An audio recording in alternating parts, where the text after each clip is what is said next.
a campanha que está a ser levada a cabo para incentivar a leitura em Portugal é qualquer coisa tão urgente e tão óbvia que não precisa de justificações particulares.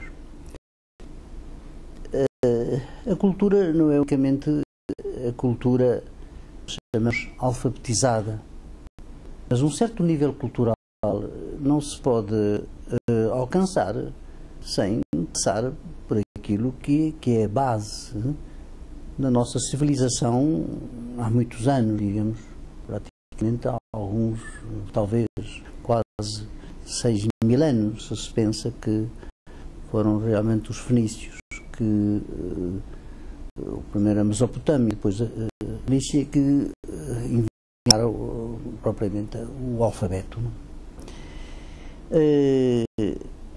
Portugal foi durante muitos séculos, não é? Um país, digamos, pouco alfabetizado, até uma época recente, não é? O que explica muitas das peripécias da nossa história, não é? E explica também o facto de que não termos, enquanto país europeu, direito àquela imagem que devia corresponder àquilo que nós somos noutros planos, nos planos da ação, no plano da história, que vivemos no mundo, etc. E uma parte disso deve-se ao facto que, talvez explica muitas coisas, uma parte da história moderna, que a chamada Europa do Norte corresponde, grosso modo, aos países anglo-saxónicos. Antes dos países anglo-saxónicos, os países Holanda, Flandres, etc., começaram muito cedo uma espécie que já seria de campanha de alfabetização. E foi essa campanha que está na origem da maior revolução cultural que existiu realmente na Europa até hoje, não é? Que é aquilo que se chama a reforma. Quer dizer, uma reforma da religião estabelecida, que era comum a quase todos os povos da Europa, que é a nossa religião católica, não é?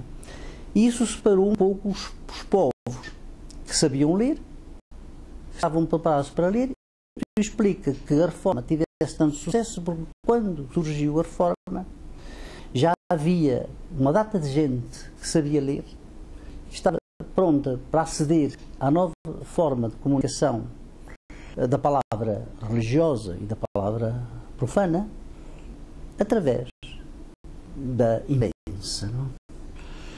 O Erasmo e o sucesso de Erasmo primeiro e depois o sucesso de Lutero são explicáveis porque havia uma população que sabia ler, não é? E que pôde receber, que foi aquilo que foi o veículo da Revolução Reformista, que é a tradução da Bíblia de Lutero em língua alemã. Nós ficamos aqui dos países que depois serão os países que vão reagir a essa reforma, os países ficaram com grande desconfiança deste acesso do povo comum, do povo que sabia ler, não é? À palavra sagrada. Portanto, com a liberdade de interpretarem e de estabelecerem a comunicação com a palavra revelada, não é? Fora de um olhar canónico, ortodoxo, não é? Que é aquele que a Igreja tradicional adotou e que nós adotamos.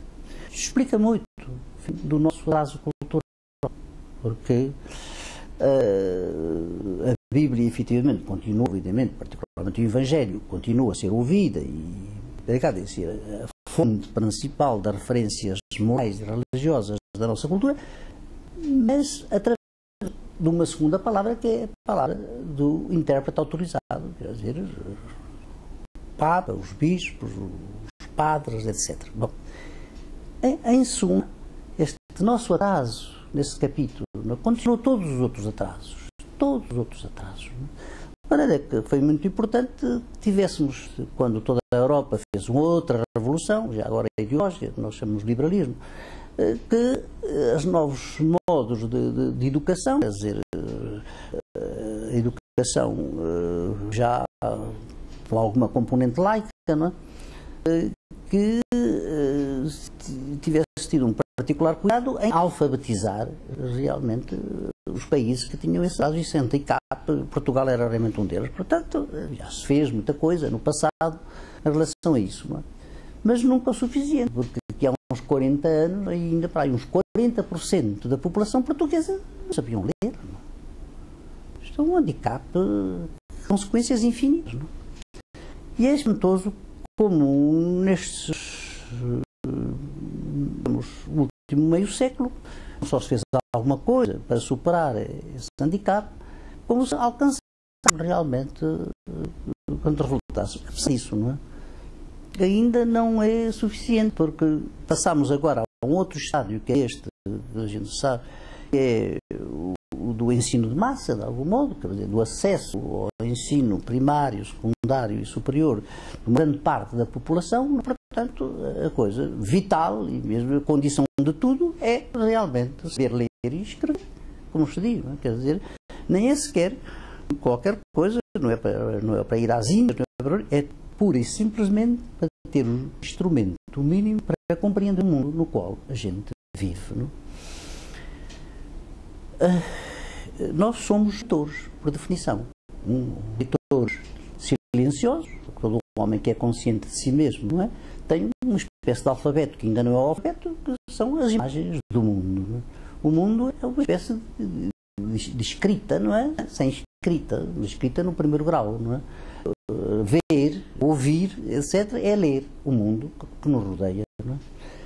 Mas esta é a primeira leitura. Não é? Portanto, o Galileu diz uma frase famosa, não é? Que o mundo está escrito em caracteres matemáticos, mas esta leitura já é uma leitura sofisticada, não é só o segundo grau, é o terceiro grau. Não é? Propriamente aquilo que serve ao conhecimento dito científico em todas as duas diversas modalidades. Mas antes desse conhecimento científico, já muito específico, dado pela matemática e tudo o que deriva da matemática, há o ensino das letras, propriamente dito, não é? Da escrita e da escritura. E uma campanha em função da leitura é um dever a todos os níveis, é uma necessidade e um dever. Nem há outro, um imperativo mais alto à cultura de qualquer país, não é? E sobretudo aqueles que tiveram no passado esse handicap, do que saber ler convenientemente, porque saber ler é interpretar, não é? A leitura que já foi feita do nosso passado, não é? Que está nos livros, que são o veículo da nossa memória, não é? Da nossa memória coletiva, da humanidade inteira e da nossa memória particular, realmente, de portugueses. Não é? Sem leitura é como se andássemos no mundo como uma espécie de cegueira, não é? Ou somente condicionados pelas sensações as mais elementares. Não é? O mundo da leitura é um mundo já ao segundo grau, não é?